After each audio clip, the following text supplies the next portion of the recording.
दोस्तों हींअर इन महफ़िल जो चौथो कलाम ॿुधंदासीं जंहिंजा ॿोल आहिनि दारू मुंहिंजे दर्द जो। तमामु ख़ूबसूरत कलाम आहे ऐं जो शाइर आहे हज़रत शाह अब्दुल लतीफ़ भिटाई रहमतुल्लाह अलैह, अल्लाह जो दरवेश। दोस्तों तमामु ख़ूबसूरत शाइरी आहे ऐं तव्हां ॿुधंदो त तमामु घणा लुत्फ़ अंदोज़ थींदो। दोस्तों उस्ताद जलाल चांडी जी यादगार नायाब प्राइवेट महफ़िल वॉल्यूम नंबर A28 तव्हां ॿुधी रहिया आहियो वॾेरे नूर मोहम्मद वसाणी जे ताउन सां, जेको ॻोठ रावताणी ज़िले सांगड़ तालुके सिंजोरे जो रहवासी आहे। दोस्तों उस्ताद जलाल चांडी जी वॉल्यूम A28 अॼु ताईं नेट ते न आहे लॻी। इहा असां तव्हांखे पहिरियों दफ़ो ॿुधाए रहिया आहियूं। उमेद तव्हांखे बेहद पसंदि ईंदी।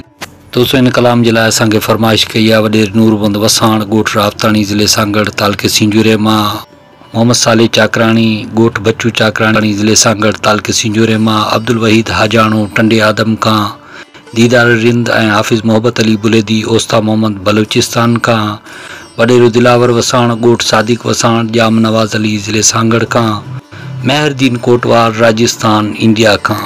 दोस्तों मां सम्झां थो हीउ कलाम तव्हांखे बेहद पसंदि ईंदो। पसंदि अचे त वीडियो खे लाइक कजो, कमेंट्स कजो, दोस्तनि खे शेयर कयो ऐं ॾिसंदा रहो पंहिंजो चैनल कामरान जानी सिंधी यूट्यूब ते।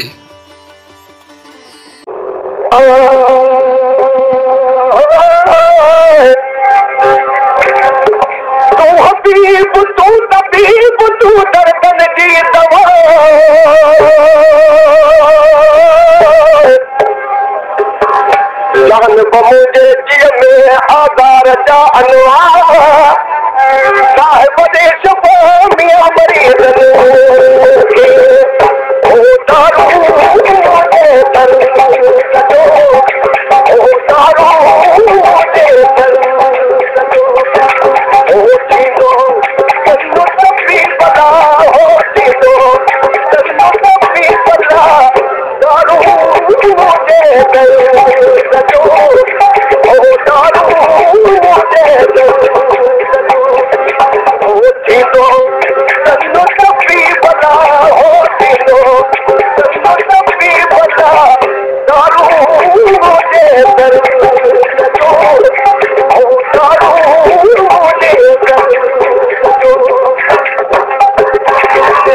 पेशकश कामरान जानी सिंधी।